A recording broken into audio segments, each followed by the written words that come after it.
उल्टा पेड़ है कहाँ, समझाएंगे तो बाद में, पहले उल्टा पेड़ दिखाना पड़ेगा उल्टा पेड़ है कहाँ। और जब उल्टा पेड़ समझ में आ जाए कि उल्टा पेड़ कहते किसे हैं, फिर तुम जड़ भी खोज लोगे उसकी, क्योंकि उल्टे पेड़ की जड़ नीचे नहीं होती है, उल्टे पेड़ की जड़ ऊपर होती है। तो उल्टा पेड़ कहाँ है? इस दुनिया में सारे पेड़ सीधे हैं, उल्टा पेड़ केवल भेदी गुरु जानता है कि वो उल्टा पेड़ कहाँ है, और उसको पता है जड़ कहाँ है, उसको पता है मूल कहाँ है। तो उल्टा पेड़ कहाँ है? ये बैठा है उल्टा पेड़, ये जो तुम्हारी काया है यही उल्टा पेड़ है। इसी उल्टे पेड़ को खोल देना है, इसी उल्टे पेड़ को समझ लेना है। यानी जब इस पेड़ को उल्टा कर दिया तो सबसे नीचे कौन है? सबसे नीचे गणेश जी हैं, हमारे मूल चक्र पे गणेश जी विराजमान है। अब उससे ऊपर उठो तो वहां पर ब्रह्मा जी हैं स्वाद चक्र पे। अब उससे ऊपर उठो, क्योंकि ऊपर की तरफ जाना पड़ेगा। अगर पेड़ सीधा है तो जड़ नीचे है, नीचे की तरफ जाना पड़ेगा। जड़ खोदने के लिए क्या करना पड़ता है? ऊपर को देखोगे क्या? नीचे देखना पड़ रहा है, जमीन में गड्ढा करना पड़ रहा है। लेकिन पेड़ उल्टे की बात आ गई है तो नीचे की तरफ नहीं देखना है, ऊपर की तरफ जाना है। तो पहले गणेश जी, फिर ब्रह्मा जी, फिर विष्णु जी, फिर महेश जी, फिर आदि शक्ति कंठ में, फिर आज्ञा चक्र में निरंजन। ऐसे करते करते आप जड़ तक पहुंच जाओगे। जड़ भी मिल जाएगी आपको, ऐसी बात नहीं कि नहीं मिलेगी, लेकिन जड़ केवल पता लगने से वहां तक नहीं पहुंचा जा सकता। किसी ने बता दिया हमसे दीक्षा लेके कि नितिन दास यहां जड़ बताता है, चलो ठीक है बता दिया, लेकिन पहुंच नहीं सकते, पहुंच नहीं सकते। काला पानी में बैठे बैठे किसी को याद आ गया कि दिल्ली में मेरा घर था, याद आ गया, कोई बात नहीं, लेकिन पहुंच नहीं सकता। क्यों? साधन नहीं है। इसी प्रकार जड़ का पता लग जाने पर भी कोई वहां पहुंच नहीं सकता जब तक उसको साधन नहीं मिल गया, उसको गुरु के द्वारा चाल नहीं बता दी गई, कौन सी चाल से पहुंचेगा। अगर कोई भी गुरु आपको पौड़ी दर पौड़ी लेके जा रहा है, पहले गणेश जी के लोक में जाओगे, वहां कलिंग जाप का जो इकट्ठा हुआ है धन वो दे दोगे। फिर ब्रह्मा जी के लोक में जाओगे, वहां पर जो मंत्र जाप की तुम्हारी कमाई है वो दे दोगे। फिर विष्णु जी के लोक में जाओगे, कमाइयां ही बंटवाता रह जाएगा वो तुम्हारी। ये महा अज्ञान है। कबीर साहब कभी तुम्हारी कमाई को किसी को बंटवाते ही नहीं है। कबीर साहब विहंगम चाल के द्वारा तुम्हें सत्य तक यानी मूल तक पहुंचाते हैं, और वाणियों में आता भी है। कबीर साहब कहते हैं शब्द विहंगम चाल हमारी, और कहें कबीर सतगुर दई ताड़ी, खुले कपाट शब्द झनकारी, और पिंड एंड के पार सो देश हमारा है। कर नैनो दीदार महल में प्यारा है। ये आपको आखिर की कड़ी मिल जाएगी। इससे पहले भी बहुत कुछ बताया उन्होंने। इससे पहले उन्होंने ब्रह्मा जी का लोक, विष्णु जी का लोक, शंकर जी, सारा कुछ बता दिया, और क्या क्या मंत्र जपने होते हैं वो भी सारे बता दिए। उसके बाद उन्होंने सारे सतलोक, अलख लोक, अगम लोक, अनामी लोक तक की व्याख्या कर डाली। A to Z ज्ञान खोल के रख दिया। लेकिन इसका मतलब ये नहीं कि सतलोक जाना है, अलग लोक जाना है, अगम लोक जाना है, अनामी लोक जाना है। इसका मतलब ये नहीं है। एक सिगरेट की डब्बी पे लिखा होता है सिगरेट पीना हानिकारक है, इससे कैंसर हो सकता है। सच लिखा है, लेकिन इसका मतलब ये थोड़ी नहीं कि सिगरेट पी के कैंसर करवाना है। लिखा है शराब की बोतल पे शराब पीने से कैंसर हो सकता है, इसका मतलब ये थोड़ी नहीं कि पी जानी है। इसी प्रकार कबीर साहब की वाणी में लिखा है कि सतलोक है, वहां पे सतपुरुष है, उसके इतने हजार सूर्य जितना प्रकाश है। अलख लोक है, वहां अलख पुरुष है, उसके इतने लाख सूर्य जितना प्रकाश है। अगम लोक है, अगम पुरुष है, इतना करोड़ सूर्य जितना प्रकाश है। अनामी लोक है, अनामी पुरुष है, उसका अनंत प्रकाश है। इसका मतलब ये नहीं है कि वहां जाके प्रकाश देखना है, इसका मतलब ये नहीं है कि उन लोकों में जाके घुस जाना है। सारे लोकों की व्याख्या करने के बाद क्या कहते हैं कि अनामी लोक तक भी अगर तुम पहुंच जाते हो किसी ऐसे गुरु की शरण में जाके जो तुम्हें पौड़ी दर पौड़ी लेके जा रहा है, कहते तब भी तुम काल के जाल में रह गए, क्योंकि ये अनामी लोक भी काल ने बनाया है। समझो, अनामी लोक की महिमा गाने के बाद क्या बोलते हैं?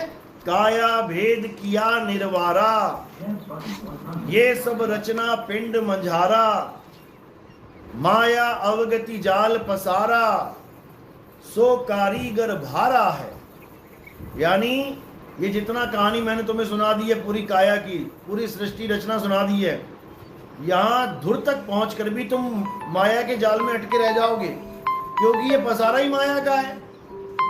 काया भेद किया निर्वारा, ये सब रचना पिंड मंझारा, और माया अवगति जाल पसारा। अब और क्या बोले? बता दिया माया का जाल है, फिर भी नहीं समझ में आ रहा, फिर भी कह रहे नहीं यही रास्ता है। अरे आदि माया कीनी चतुराई, और झूठी बाजी पिंड दिखाई, अवगति रचना रची अंडमाही, ताकत प्रतिबिंब डाला है। यानी उसने प्रतिबिंब यानी नकल दिखा दिखा के लोगों को, साधुओं को, भक्तों को भरमा दिया। अब कैसे छूटेंगे इस भ्रम से? जब गुरु, सच्चा गुरु मिल जाएगा, पूरा गुरु। तो क्या बोले गरीबदास जी, पूरे गुरु के लक्षण क्या हैं? गुरु के लक्षण कहूं अचल विहंगम चाल, यानी जो गुरु तुम्हें विहंगम चाल नहीं दे पा रहा है। विहंगम चाल यानी ना तो उसमें गणेश जी का लोक आएगा, ना महेश जी का लोक आएगा, ना ब्रह्मा विष्णु का किसी का लोक आएगा, ना किसी दुर्गा जी का लोक आएगा, ना ही काल का ब्रह्म लोक आएगा। सीधी टिकट, सीधे धुर की टिकट कट जाएगी आपकी। जैसे एक जहाज में चढ़ते हो, अमेरिका जाना है तो दिल्ली से चढ़ा और सीधे अमेरिका उतर गया, बीच में कितने देश आ जाएंगे, आपको किसी का नाम लेने की जरूरत नहीं है, आपको किसी में एंट्री करने की जरूरत नहीं है, डायरेक्ट विहंगम चाल। तो इसी को कह रहे हैं कि सतगुरु के लक्षण कहूं अचल विहंगम चाल, यानी जब सतगुरु मिल जाएगा तो तुम्हें अचल तक पहुंचने के लिए विहंगम चाल पकड़ा देगा। अचल तक पहुंचने के लिए, यानी कि जब तुम वहां पहुंचोगे तो तुम चल नहीं सकते, तुम अचल हो जाओगे। अचल यानी स्थिर हो जाओगे, एक जगह रुक जाओगे, फिर तुम्हारा हिलना डुलना बंद हो जाएगा, फिर तुम्हारा आना जाना बंद हो जाएगा। क्योंकि परमात्मा का यही गुण है कि आवे न जावे, जन्मे नहीं मरे, सो निज पीव हमारा हो।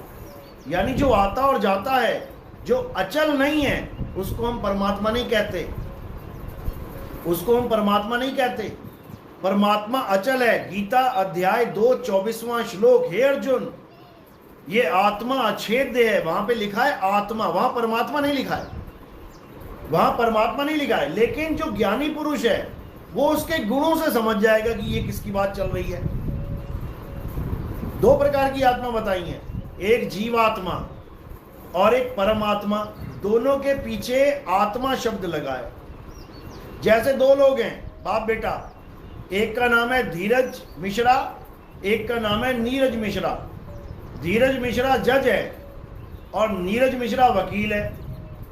हैं दोनों मिश्रा जी। जब भी लोग उनको मिलते हैं, और मिश्रा जी क्या हाल है, दोनों को मिश्रा जी कहेंगे। लेकिन जब बात चलेगी कि कौन सा मिश्रा जी, तो बस ये पूछना है कौन से मिश्रा जी की बात कर रहे हैं। मैं जज की बात कर रहा हूं, तो जज की बात आते ही वो कौन बन गया, वो बाप बन गया। और कोई कहे मैं वकील की बात कर रहा हूं, तो वकील की बात सुनते ही वो बेटा बन गया। है दोनों मिश्रा जी, है दोनों आत्मा, जीव आत्मा, परम आत्मा। जैसे ही हम कहेंगे जीव आत्मा, अब उसका गुण क्या है, वकील का गुण क्या है, वो जज के सामने खड़ा होकर दलीलें देता है। और जज का गुण क्या है, वो दलीलें सुन के उसके बाद फैसला देता है। दोनों का गुण है। वकील फैसला नहीं दे सकता कभी, जितना मर्जी जोर लगा ले, और जज फैसला देता है। तो दोनों के गुण अलग अलग है। हैं दोनों मिश्रा जी, हैं दोनों आत्मा, जीवात्मा परमात्मा। अब जीवात्मा का गुण क्या है, जो आता और जाता है वो जीवात्मा है, जो हिलता डुलता है वो जीवात्मा है। जो 84 में भ्रमण कर रहा है वो जीवात्मा है। और परमात्मा कौन है?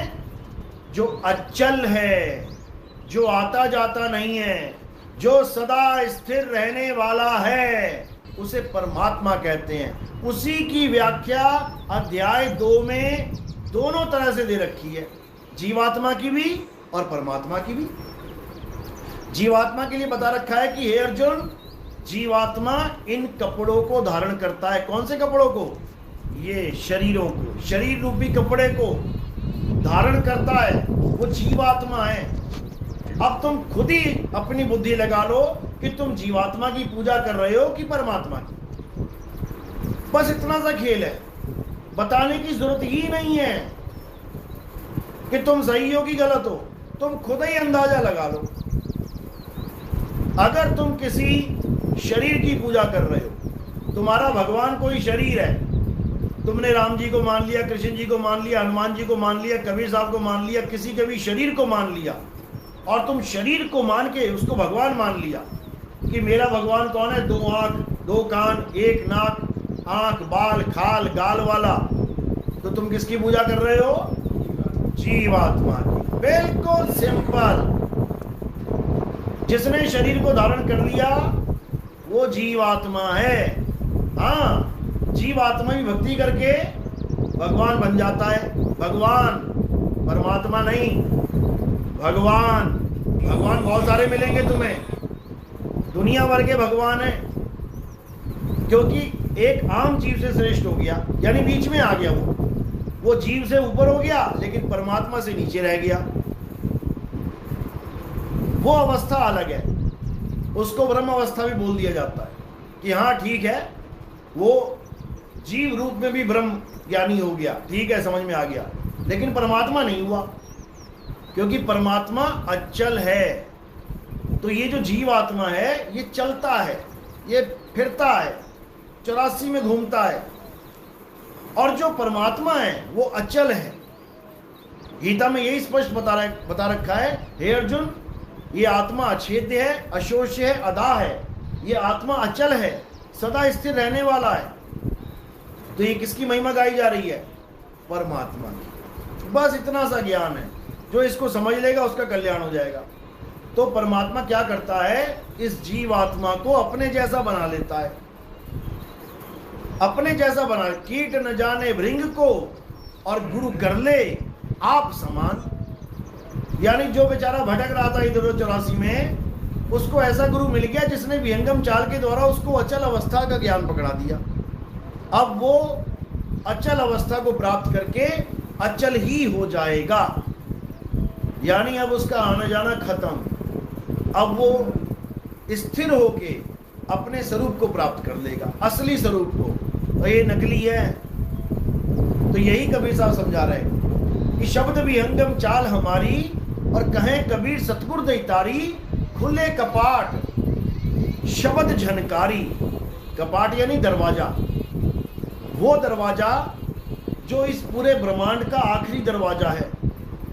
जैसे आपको किसी घर में घुसाया गया तो एक मेन गेट होता है, घर में घुसा के मेन गेट में ताला लगा दिया तो आप पूरे घर में घूमते रहो, दुनिया भर के दरवाजे मिल जाएंगे आपको। लैट्रिन का दरवाजा, बाथरूम का दरवाजा, किचन का दरवाजा, इसका दरवाजा, उसका दरवाजा। लेकिन वो दरवाजे खुलते बंद होते, खुलते बंद होते रहे, तब भी आप मुक्त नहीं हो सकते। लेकिन जो मेन गेट है जहां से आपकी एंट्री हुई थी, अगर वो दरवाजा खुल जाए तब आप वहां से फुर हो जाओगे। तो गुरु यही दरवाजे की चाबी देने आता है, और उसकी चाबी क्या है? विहंगम चाल ही उसकी चाबी है। यानी जैसे ही आपको विहंगम चाल का ज्ञान हो जाएगा, समझ लो चाबी मिल गई। अब उसको लगाना है, बस आपने लगाते रहो, लगाते रहो। जैसे ही मालिक की दया होगी, कड़क करके खुल जाएगा वो। और जैसे ही खुलेगा तो वहां क्या मिलेगा? वहां कोई आदमी खड़ा नहीं मिलेगा कि ये परमात्मा जी आ गए। वहां कोई 2 आंख और 2 कान वाला बंदा नहीं मिलेगा तुम्हें कि ये परमात्मा है, चवर करूं जाके मैं। ऐसा कुछ नहीं है। गरीबदास जी कहते हैं अपनी वाणियों में, जो मेरा परमात्मा है उसकी ना आंख है, ना पेट है, ना पीठ है, ना कंधे हैं, ना हाथ है, ना पैर है। उसका कोई देह नहीं है, वो शब्द रूप है। गरीब पुरुष कबीर ने देह धरा नहीं कोय, शब्द स्वरूपी रूप हैं, घट घट बोले सोए। वो कह रहे हैं मेरे परमात्मा ने कोई देह धारण नहीं करी है जो मैं उसको देही मान के बैठूं। तेरी और मेरी वजह से वो ज्ञान देने के लिए गुरु बन के आए हुए हैं। उनका स्वरूप ये नहीं है जो हमें दिखाया जा रहा है। वो शब्द स्वरूपी रूप हैं और घट घट बोले सोए। हर घट में विराजमान होके वो बोल रहे हैं। इसीलिए बोलते हैं चाम के महल में बोलता राम है, तू राम और चाम को चीन भाई। हमने राम को छोड़ के चाम को पकड़ लिया है। मेरे गुरुजी आदमी हैं, मेरे गुरुजी औरत हैं, मैं आदमी का नाम जपूंगा, सत कबीर सत कबीर सत कबीर। मैं तो औरत का नाम जपूंगा, राधे राधे राधे राधे। कबीर साहब यही समझा रहे हैं।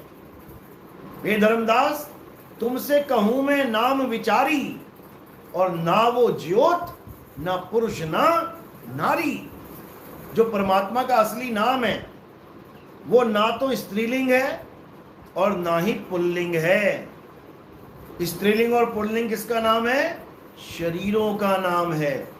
हमें शरीरों का नाम जपवाया जा रहा है, हमें शरीरों में उलझाया जा रहा है। हमें आत्मा का ज्ञान चाहिए, लेकिन हमें भगवान भी शरीर ही बताया जा रहा है। तो करे क्या? फंस गए शरीर में। और हजारों बार कबीर साहब ने ये समझाने की कोशिश करी कि मैं शरीर नहीं हूं। गरीबदास जी महाराज की वाणी आती है, हम हैं शब्द शब्द हम माही, हमसे भिन्न और कछु नाही।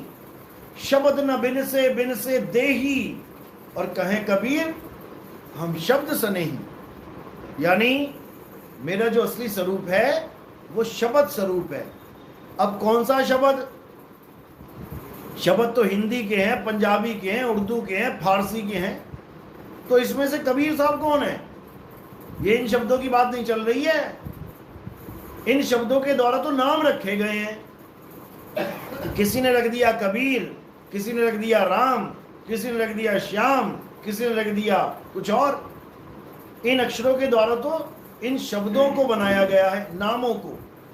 स्वरूप को नहीं बना सकते ये शब्द। तो ये स्वरूप ज्ञान है। हम हैं शब्द, अपना स्वरूप बता रहे हैं कि मैं देही नहीं हूं, मैं शब्द हूं। उसी शब्द को शब्द गुरु कहते हैं, वही शब्द गुरु है। इसी की महिमा बाबा नानक गाते हैं, शब्द गुरु सूरत धुन चेला। यानी हमारा गुरु कौन है? शब्द हमारा गुरु है। तो कबीर साहब समझा रहे हैं, जग व्यवहार के कारण गुरु किया रामानंद, और शब्द हमारा गुरु है सदा हमारे संग। जो कबीर साहब का असली स्वरूप है वो शब्द स्वरूप है, उसी को सत्य स्वरूप कहते हैं। वाणी भी आती है, सत्य स्वरूपी नाम साहिब का, सो निज नाम हमारा। यानी मेरा नाम कबीर नहीं है। कबीर नाम तो मुझे रखना पड़ गया कलयुग में आने के लिए। अगर ये 4 युग ना होते, केवल 3 युग होते, सतयुग त्रेता द्वापर, तो कबीर नाम होता ही नहीं संसार में। क्यों? क्योंकि सतयुग में सत सुकृत नामा, त्रेता में मुनिंद्र नामा, द्वापर में करुणामय नामा। ये 3 में ही खेल खत्म हो जाता। तो चौथा युग है, इसलिए कबीर नाम है। चौथा युग ना होता तो कबीर नाम भी नहीं होता। क्योंकि कई लोग सोचते हैं कि कबीर साहब का असली नाम क्या है? कबीर। वो उसी को समझ रहे हैं कि ये मेरा यथार्थ नाम है, ये मेरा निज नाम है। बिल्कुल नहीं है।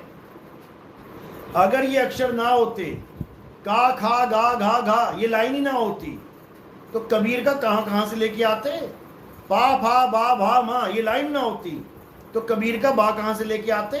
या रा ला वा शा, ये लाइन ना होती तो कबीर का रा कहां से लेके आते? ये इंसानों के द्वारा बनाए गए अक्षर हैं। अगर ये अक्षर इंसान ना बनाता तो कबीर साहब का कोई नाम ही ना होता। और वाणी में उन्होंने कहा भी है कि मेरा नाम अकहुआ भाई। जो मेरा नाम है वो अकहुआ, यानी वो कहने में नहीं आता, वो है मेरा नाम। लेकिन तुम लोगों ने अपने नाम रखे, अपने बच्चों के नाम रखे, अपने पोते पोतियों के नाम रखे। और नाम से ही इंसान की पहचान है इस दुनिया में। इसलिए मुझे भी रखना पड़ गया, मैंने भी रख लिया कबीर। नहीं तो मुझे नाम की जरूरत ही नहीं है, मैं तो ज्ञान देने आया हूं, नाम जपवाने थोड़ी नहीं आया हूं। कबीर साहब हमें यहां पे आत्मा का ज्ञान समझाने आते हैं। आत्म ज्ञान बिना नर भटके, कभी काबा कभी काशी। आत्मा के ज्ञान के बिना नर भटक रहा है। कौन सी आत्मा का ज्ञान? जीव आत्मा नहीं, अचल आत्मा का ज्ञान। जीव आत्मा को तो देने आए हैं ज्ञान, जीव आत्मा को तो ज्ञान समझाने आए हैं। किसका? अचल आत्मा का ज्ञान, परम आत्मा का ज्ञान। लेकिन ये जीव नहीं समझ पाता है। ये सोचता है कि बिना मंत्र जपे मेरी मुक्ति नहीं हो सकती, बिना नाम जपे मुझे परमात्मा नहीं मिल सकता। और उदाहरण क्या देते हैं? जैसे कुत्ते को कहो कि कुत्ता कुत्ता कुत्ता आ ना करो, कुत्ता कुत्ता करो तो कुत्ता नहीं आता, और जब करो आ तो कुत्ता आ जाता है, या कुर कुर कुर तो कुत्ता आ जाता है। ये उदाहरण देते हैं। बताओ, परमात्मा को कुत्ते की तरह बना दिया इन लोगों ने कि मैं नाम जपूंगा तो परमात्मा आएगा, नहीं जपूंगा तो नहीं आएगा। बताओ, अरे धर्मदास जी ने कौन से नाम जपे थे? वो तो लकड़ी जला रहे थे, हवन कर रहे थे, तो कैसे आ गए कबीर साहब यहां पे? बिना बुलाए आ गए। समझो, गरीबदास जी गाय चरा रहे थे, हाँ गाय चरा रहे थे। अब गाय चराते चराते उसको ज्ञान देने आ गए गुरु। उसने किसको बुलाया था? कौन सा मंत्र मारा था? तो ऐसा भरमा दिया इन लोगों ने। दादू जी बच्चों के साथ खेल रहे थे, छोटे से थे, उनको किसने मंत्र से बुलाया? अपने आप आ गए। वो कभी भी कहीं भी प्रकट हो सकते हैं। लेकिन इन लोगों ने क्या कर दिया कि कबीर को पाना है तो कबीर कबीर रटना पड़ेगा। यही महाअज्ञान है। बिल्कुल इसको ध्यान से निकाल दो, ये बिल्कुल अज्ञान है। तो क्या करना है? आत्मज्ञान बिना नर भटके। हे मनुष्य, तुझे अपनी आत्मा का ज्ञान प्राप्त करना है, अचल आत्मा का। और जब तेरा अचल आत्मा का ज्ञान पूर्ण हो जाएगा तो जो लहरों की तरह तेरा जीवन चल रहा है, और चल भी कहाँ रहा है? अचल समुद्र के ऊपर। जो अचल समुद्र है उसी के ऊपर लहरें चल अवस्था में घूम रही हैं। तो समुद्र कितनी दूर है लहरों से? कितनी दूर है? बिल्कुल पास में। मोको कहाँ ढूंढे रे बंदे, मैं तो तेरे पास में।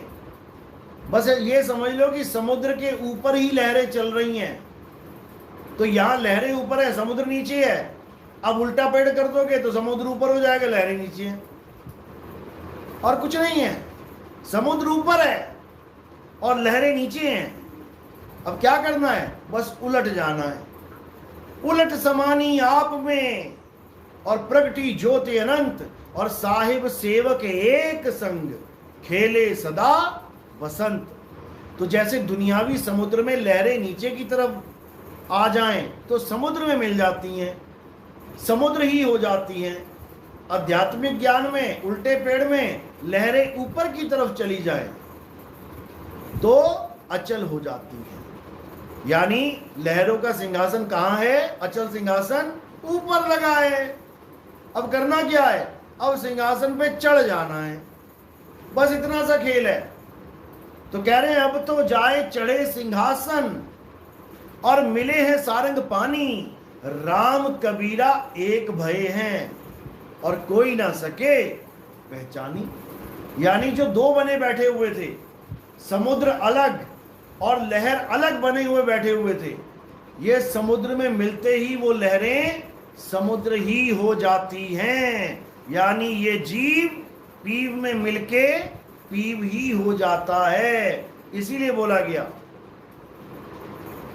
कोटि तो ब्रह्मा भय और कोटि भय ईश, साहिब तेरी बंदगी से ये जीव हुए जगदीश। कोई और जगदीश नहीं आएगा, नहीं तो युगों युग बीत गए। क्यों नहीं कबीर साहब सबके सामने खड़े होके आज आदत कहते मैं ही परमात्मा हूं? क्यों नहीं कहते? ये जीव भटक रहा है। अरे सामने आदमी गायब हो जाए, दोबारा आ जाए, दोबारा गायब हो जाए, वहीं माथे टेके देगा हर इंसान कि यार ये कौन आ गया जो गायब भी हो जाता है। क्यों नहीं आ रहे हैं? क्योंकि वो 1000 बार गायब हो चुके हैं, 1000 बार प्रकट हो चुके हैं। गायब होने और प्रकट होने से कुछ नहीं होने वाला। लोगों ने देखा कबीर साहब को, उनको देखने से कुछ नहीं होने वाला। लोग कहते मैंने भगवान को देखा, मुझे गंगा के घाट पे भोले शंकर के दर्शन हो गए, कई लोग ऐसा कहते हैं। उससे क्या हो गया? उससे क्या फर्क पड़ गया? तू फिर वहीं का वहीं है, तो फिर भी नाम जाप नहीं छूट रहा है, फिर भी नाम जपने में लगा है, तो भगवान के दर्शन करके भी क्या फायदा हुआ? वही नाम जाप पहले कर रहा था, भगवान के दर्शन करने के बाद भी वही कर रहा है, तो फर्क क्या रहा? जब परमात्मा के दर्शन होते हैं तो पुराने वाले सारे नाम छूट जाते हैं, पुरानी सारी पूजाएं छूट जाती हैं, हर चीज खत्म हो जाती है। लेकिन कौन से दर्शन? उस आदमी के दर्शन नहीं। काशी में कबीर साहब प्रकट हुए, हजारों लोगों के सामने खड़े हुए, तो क्या पूजा पाठ छूट गई उनकी? उनको देखने से पूजा पाठ छूट जाएगी क्या? बिल्कुल नहीं। उनका ज्ञान प्राप्त करके, उनका असली स्वरूप प्राप्त करके ये सब छूट जाएगा, ये सब खत्म हो जाएगा। तुम्हें ना किसी मंत्र की जरूरत पड़ेगी, ना किसी पूजा पाठ की जरूरत पड़ेगी, ना गंगा जमुना स्नान की जरूरत पड़ेगी, तुम्हें कुछ करना ही नहीं पड़ेगा। बस क्या करना पड़ेगा? गीता अध्याय 3 17वां श्लोक, हे अर्जुन, जो अपनी आत्मा में रमण करते हैं, जो अपनी आत्मा में संतुष्ट हैं, जो अपनी आत्मा में तृप्त हैं, उनके लिए कोई धार्मिक कर्म कर्तव्य लागू ही नहीं होता। ऐसे छूटता है सब कुछ, ऐसे छूटेगा। जब आत्मा का ज्ञान मिलेगा तो सारे कर्तव्य छुड़वा दिए जाएंगे। अब कोई मंदिर नहीं जाने की जरूरत, अब कोई मस्जिद गुरुद्वारे चर्च जाने की जरूरत नहीं, अब कोई पूजा पाठ हवन यज्ञ करने की जरूरत नहीं, अब कुछ नहीं करना। क्या करना है? पूरे विश्वास के साथ जो गुरु ने ज्ञान दिया है उस पे अटल हो जाना है, 100% विश्वास के साथ। अगर तुम्हारा विश्वास 99.9% है तो क्या होगा? तुम्हारा जन्म बर्बाद हो जाएगा। 100 रुपए की टिकट है और तुम्हारे पास 99 रुपए 99 पैसे हैं, डाल के देख लेना मशीन में, क्या होगा? टिकट निकल आएगी क्या? कभी नहीं निकलेगी। वो कहेगा 1 पैसा बचा है, अब ढूंढो, मांगो लोगों से, तब जाके पूरे होंगे। इसी प्रकार कबीर साहब का ज्ञान क्या है? पूर्ण विश्वास का ज्ञान है। कहें कबीर सुनो भाई साधो, मैं तो हूं विश्वास में, अंधविश्वास में नहीं। कि कोई पत्थर का पुजारी भी आके हमें बोले जी मैं भी पूरे विश्वास के साथ भक्ति करता हूं, तो उसको पूछो कहां विश्वास किया तूने? मेरा पत्थर पे विश्वास है मुझे पूरा। अरे पत्थर अपने गले नहीं बचा पा रही है, हजारों करोड़ों की ठगियां हो गई बड़े बड़े मंदिरों में। अभी राम मंदिर में देखो क्या चल रहा है मामला। सोचो, पूरे कलयुग में सबसे बड़ा भव्य सम्मेलन था राम मंदिर, बड़े बड़े ऋषि मुनि, बड़े बड़े गुरुओं को बुलाया गया। एक भी गुरु ये नहीं बता पाया कि 1 साल बाद ये कांड होने वाला है। और बड़े बड़े अंतर्यामी गुरु बने बैठे हैं, बड़े बड़े भक्ति वाले गुरु बने बैठे हैं, और अपने वाले गुरु भी पहुंचे हुए थे। मेरा पापा जी जानी जान है, और जानी जान तो दस पाया कि 1 साल के बाद ये गले में क्या क्या होने वाला है। ये हाल है। संगत जानी जान मान रही है उनको, और बाबा को अता पता नहीं कि जहां भव्य सम्मेलन में बैठा है वहां पर 1 साल बाद अखबार में क्या आने वाला है। ये हाल है। ये सब अंधविश्वास है। विश्वास किस पे करना है? एक को सिमरो नानका, जो जल थल रहा समाए, और वाही को क्यों सिमरिए, वो जम्मे ते मर जाए। इस पे किसी को विश्वास ही नहीं हो रहा है। आत्मदेव पे किसी को विश्वास ही नहीं हो रहा है, और इंसानों पे विश्वास करके बैठा हुआ है। बाबा जी तार लेंगे, मैनू भी तार लेंगे। वो भरावा आप ही तर जावे पहला हो। तो बात इतनी सी है। गुरु ग्रंथ साहब में बिल्कुल वाणी क्लियर है कि अगर पूजा किसी की करनी है तो किसकी करनी है? आत्मदेव पूजिए, गुरु के सहज सुभाए। बताओ, एक लाइन में तुम्हें सारा निचोड़ बता दिया कि पूजा किसकी करनी है? आत्मदेव की पूजा करनी है। ढूंढो, अब ढूंढो कहां है आत्मदेव। किसी को अता पता ही नहीं आत्मदेव का, और साथ में लेके घूम रहे हो, साथ में लेके घूम रहे हो। तेरा साईं तुझ में है। जा रहे हो मार्केट शॉपिंग कर तो साईं भी नाल लेके तुले होया है। साईं साथ में घूम रहा है तुम्हारे, और लेकिन तुम्हें समझ में नहीं आ रहा। लहरें भागती जा रही है, भागती जा रही है, समुद्र को ढूंढ रही है। कहां है, कहां है? वो नीचे है, वो नीचे है, उसी के ऊपर भाग रहा है तू। नहीं समझ में आ रहा है। ये तब समझ में आता है भाई जब भेदी गुरु मिल जाता है, तब वस्तु का ज्ञान मिलता है और मंत्रों का ज्ञान छूट जाता है। सोई गुरु पूरा कहावे, जो 2 अक्षर का भेद बतावे, एक छुड़ावे एक लखावे, तब प्राणी निज घर को जावे।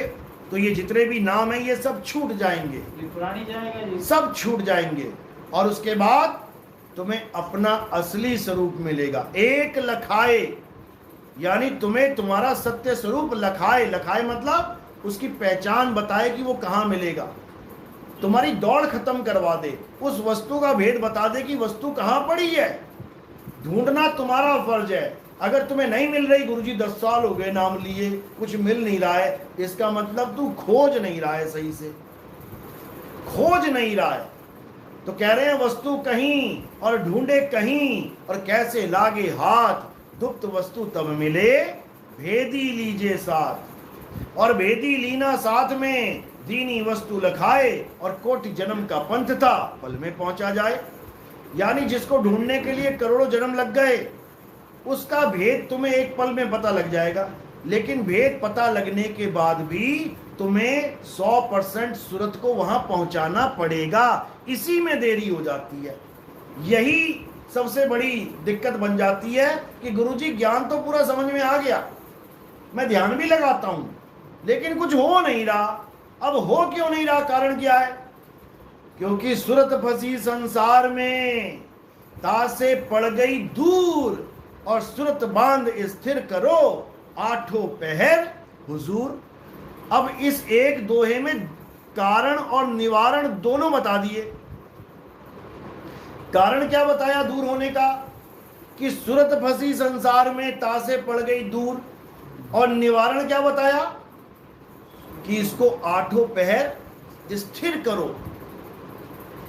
तब बात बन जाएगी। अब कारण निवारण दोनों एक ही दोहे में मिल गए। अब किसी से कुछ पूछने की जरूरत नहीं है। तुम 1000 बार आगे पूछोगे गुरुजी कुछ नहीं है, कुछ नहीं हो रहा, तो यही जवाब है इसका कि यानी कि सूरत कहीं और लगी हुई है। अब खुद देखो, पूरे दिन में बैठे बैठे किस चीज की टेंशन ले रहे हो तुम? किस चीज की चिंता है तुम्हें? तुम्हारे बेटे का क्या होगा, तुम्हारी बेटी का क्या होगा, तुम्हारी दुकान का क्या होगा, तुम्हारे मकान का क्या होगा, बैंक बैलेंस कम हो गया है, ज्यादा हो गया है। यही तो है जो दूरी करके बैठी हुई है। ये कैसे खत्म होगा? जब तुम सरेंडर कर दोगे। यानी तुमने ये प्रण ले लिया कि मैं आज के बाद किसी की चिंता करता ही नहीं। लड़का जिंदा है, परमात्मा का है। लड़का मर गया, परमात्मा का है। धंधा चल रहा है, परमात्मा। धंधा मंदा हो गया, परमात्मा का है। मैं ठीक ठाक हूं, परमात्मा का हूं। मैं ठीक ठाक नहीं हूं, परमात्मा का हूं। यानी हर चीज उसके ऊपर छोड़ दो। अपनी डोर, जैसे घोड़ा होता है ना, दौड़ता तो है लेकिन अपनी मर्जी से नहीं दौड़ता। किसकी मर्जी से दौड़ता है? वो जो पीछे लगाम लेके बैठा हुआ है। वो जब खींचे तो रुक जाओ, वो जब हिलाए तो चल पड़ो। अगर ऐसे चलोगे तो भाई साहब कल्याण हो जाएगा। और अगर ये सिरदर्दी पाल के बैठोगे कि अरे ये बड़ा बुरा हो गया, हाँ तू तो अच्छा कर देता है इसका, तुम कुछ नहीं कर सकते। तुम ना अच्छा कर सकते हो ना बुरा कर सकते हो। तुम इस फिल्म में ऐसा रोल लेके बैठ गए हो जो केवल फिल्म के पात्र का रोल अदा कर सकते हो। कितने बड़े से बड़ा हीरो क्यों ना हो, उसकी भी बहन को गुंडे उठा के ले जाते हैं, उसकी भी माँ को गोली मार देते हैं। क्यों? कारण क्या है? क्योंकि उसकी कहानी में यही लिखा हुआ है। वो चाहकर भी कहानी नहीं बदल सकता। इसी प्रकार तुम्हें भी उस कहानी में एक पात्र का रूप मिल गया है जिसमें सुख भी पहले से लिखे हुए हैं, दुख भी पहले से लिखे हुए हैं, जिसमें वाहवाही भी लिखी हुई है, जिसमें तुम्हारी बदनामी भी लिखी हुई है। जो मिल रहा है प्रसाद ग्रहण करते जाओ, तब तो तुम यहाँ टेंशन फ्री होके भक्ति कर सकते हो। और कहो जी फलाने ने मुझे ऐसा कह दिया हो, बड़ी बदनामी होगी, तो पूरा दिन वो फलाना ही चलता रहेगा तुम्हारे दिमाग में। फलाने को फलाना ही रहने दो और अपना ठिकाना जहां गुरु ने बताया है वहां पे बना लो, तब तुम्हारा कल्याण हो जाएगा। नहीं तो बड़े बड़े सूरमा आए और बड़े बड़े चले गए, रास्ता एक को भी ना मिला। इसीलिए साहिब ने कितना बताया वाणी में कितना समझाया कि बड़े बड़े ऋषि मुनि नहीं बच पाए। 5 नाम की करते भक्ति, इनकी कभी ना होवे मुक्ति। इन 5 नाम को जान लोगे तो सारे संसार के गुरु इसी में सीमित हैं। ज्योत निरंजन ओंकार आरंकार सुवंग सतनाम, ये केवल 5 नाम नहीं है, ये 5 प्रकार की भक्ति है, ये मुद्राएं हैं 5, और इन्हीं 5 मुद्राओं में सारा संसार अटका पड़ा है। 5 नाम और 5 मुद्रा सोई निश्चय जाना, और तिसके आगे पुरुष पुरातन तिसकी खबर न जाना। परम पुरुष धर अधर तार हैं, अधर तार के आगे, और इसके आगे कौन बताए सभी शब्द में पागे। सारा संसार फंसा पड़ा इसी में। कैसे बचेगा कोई? तो बचेगा कैसे? जब कबीर साहब उसके जीवन में आ जाएंगे, वो बताएंगे कैसे बचना इस काल से। अरे बचना चाहो काल जाल से, चीनो शब्द हमारा, और कहें कबीर अमर कर राखूं जो निज होए हमारा। यानी कबीर साहब आके क्या करते हैं? हमें आत्मज्ञान समझा के, आत्म बोध करवा के, आत्म अनुभव करवा के, इसी काया में रहते रहते हमें अमर पद दे देते हैं। इसी काया में रहते रहते हम अमर हो जाते हैं। अमर तो हम ऑलरेडी हैं, लेकिन उसका बोध नहीं कर पा रहे हैं कि हम अमर कैसे हैं। शरीर मान लिया अपने आप को, अरे मैं तो बूढ़ा हो गया, मरने वाला हूं, बस यही भरम है। तू चाह के भी नहीं मर सकता। तू बूढ़े शरीर को छोड़ सकता है, तू जवान शरीर को छोड़ सकता है, तू बच्चे शरीर को छोड़ सकता है, तू गर्भ में भी शरीर को छोड़ सकता है, लेकिन मर नहीं सकता। बस इसी भरम को तोड़ना है और सूरत को शब्द से जोड़ना है। ये भरम तभी टूटेगा, नहीं तो बड़े बड़े भ्रमित हुए पड़े हैं यहाँ पे। किसका नाम लिया जाए? शब्द सुनाई ना दे कैसे टिकाऊं? शब्द तभी सुनेगा जब सुनो सुनो सुनो सुनो सुनो, अरे सुनो तो, ये सत्संग चल रहा है, सवाल जवाब नहीं चल रहे हैं। सुनो वो क्या बोल रहे हैं? वो कह रहे हैं सत्संग चल रहा है, सवाल जवाब सत्संग के बाद होता है। वो ये कह रहे हैं। कोई बात नहीं, आपके सवाल का जवाब देता हूं मैं। आप कह रहे हैं शब्द सुनाई नहीं दे रहा है। अभी मैंने यही समझाया, क्यों नहीं सुनाई दिया, क्यों नहीं अनुभव हुआ? क्योंकि सूरत फंसी संसार में। ये अभ्यास कैसा है? ये ऐसा नहीं है कि आज नाम ले लिया गुरुजी, आज ही सूरत लगा दूं मैं, तुम चाहकर भी नहीं लगा पाओगे। कारण क्या है? जन्म जन्म से भटकी सुरता एकदम नहीं लगेगी। कैसे लगेगी? धीरे धीरे रे मना, धीरे सब कुछ होए, और माली सींचे 100 घड़ा, ऋतु आए फल होए। कह रहे हैं 100 घड़े एक साथ डाल दोगे तो नाश हो जाएगा उसका। एक एक घड़ा करके डालना है, और कब तक? ऋतु आए फल होए। समझ रहे? अगर ऋतु भी नहीं है ना, और तुमने कुरुता बीज बो दिया और तुम पानी डाल रहे हो, तब भी नहीं होगा। ऋतु का मतलब होता है मालिक की कृपा। बीज तुम डाल के आते हो, अगर मालिक की कृपा है तो अंकुरित होगा, नहीं तो नहीं होगा। तो हमने क्या करना है? सरेंडर करना है। सरेंडर का मतलब हम तेरे जीव हैं, जैसे तू रखेगा हम वैसे रहेंगे, लेकिन हाँ पूरे विवेक के द्वारा, पूरी समझ के द्वारा हम गुरु के सत्संग को सुन के मार्ग असली चुनेंगे। सरेंडर का मतलब ये नहीं कि तुम अधूरे गुरु को सरेंडर कर दो, जाके मरवाएगा वो तुम्हें। अधूरे ज्ञान के आगे सरेंडर नहीं करना है, पूरे ज्ञान के आगे सरेंडर कर देना है। आगे उसकी मौज है कि वो क्या करेगा, कैसे करेगा। तुम्हें इंसान जन्म इसलिए मिला है, बुद्धि विवेक इसलिए मिला है कि अपना सही मार्ग चुन सको। और गुरु मंत्र देने वाला नहीं होता है, गुरु मार्गदर्शक होता है, गुरु रास्ता बताने वाला होता है। क्योंकि तुम्हें रास्ता चाहिए, मंत्र नहीं चाहिए। मंत्र जपने वाले कई आए कई चले गए। कबीर साहब कहते चले गए, तंत्र मंत्र सब झूठ है, इनमें न भर में कोई, और सार शब्द जाने बिना कागा हंस ना होए। फिर भी नहीं समझ में आ रहा है तो क्या करना है? अब आत्मज्ञान को समझना है, और अटल होके पूरे विश्वास के साथ अपने ध्यान को एकाग्र करना है। दुनिया इधर से उधर हो जाए, कुछ भी हो जाए, लेकिन तुमने अपनी सूरत को एकाग्र रखना है, और संसार को झूठ मान के यानी असत्य मान के अपना जीवन जीना है। बस ठीक है, तुम्हें आदमी का जन्म मिल गया, घरवाली को औरत का जन्म मिल गया, ठीक है, तुम दोनों मिल गए, आपस में परिवार बन गया, ठीक है। लेकिन कभी भी ये मत समझना कि कोई किसी का पति या कोई किसी की पत्नी है। अगर तुम्हारी मृत्यु ये सोच के हो गई कि ये मेरी बीवी है, ये मेरा बच्चा और मैं मर रहा हूं, तो भाई साहब दोबारा बीवी बच्चे बनने के लिए तैयार रहना। तुमने यहां शरीर कैसे छोड़ना है? तुमने यहां शरीर आत्मा होके छोड़ना है कि मैं एक आत्मा हूं, ना मेरा कोई माँ, ना मेरा कोई बाप, ना मेरा कोई बीवी, ना मेरे कोई बच्चे। मैं आत्म तत्व हूं, मेरा कोई रिश्तेदार नहीं है। अगर तुमने ये सोच के इस ज्ञान में शरीर को छोड़ दिया तो तुम्हें आगे कोई जन्म वन्म मिलने वाला नहीं है। ये अंतमता सो गता का नियम है, यानी तुम जिस भाव में शरीर को छोड़ोगे उसी भाव में तुम्हें अगला जन्म मिल जाएगा। और आत्मा होके शरीर छोड़ोगे तो आत्मा का कभी जन्म होता ही नहीं है और मिलेगा भी नहीं। समझ में आई बात? बस इतना ही समझना। जिसको ये समझ में आ गया उसको आगे कुछ समझने की जरूरत नहीं पड़ती। बोलिए परमपिता परमात्मा की सदा ही जय हो। और कोई सवाल किसी का? कोई सवाल हो पूछ लो। चलो बहुत अच्छी बात है। जब ये प्राणी निज घर को जाए, प्राणी जाएगा जी कि आत्मा जाएगी?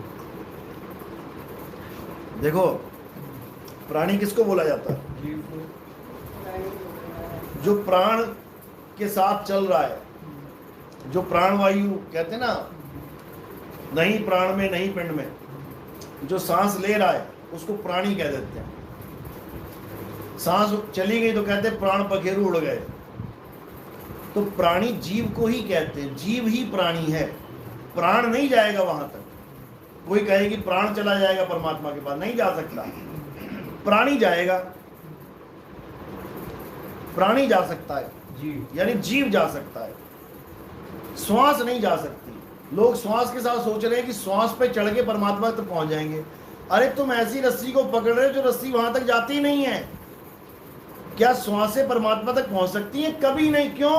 कारण क्या है? क्योंकि श्वास प्रकृति का अंग है, श्वास वायु का अंश है। ये जो तुम वायु ले रहे हो ना, यही श्वास बनी हुई है। ये खून जो है ना, यही पानी का अंश है। ये 5 तत्वों का अंश है। तो 5 तत्व परमात्मा तक नहीं पहुंच सकते। 5 तत्व कहाँ लीन होंगे? 5 तत्व में ही लीन होंगे। इनकी दौड़ कहाँ तक है? जहां से इनकी शुरुआत है। 5 तत्वों से अलग हुए हैं, 5 तत्वों में लीन हो जाएंगे। तो परमात्मा तक कौन पहुंचेगा? जो वहां से आया है। मुझे खोल बताओ, ये जीव कहां से आया? तो जीव कहां से आया है? मालिक के घर से आया है। यही जा सकता है वहां पे, और कोई नहीं जा सकता। चलो अब आरती का समय है। आरती कैसे करते हैं बताइए।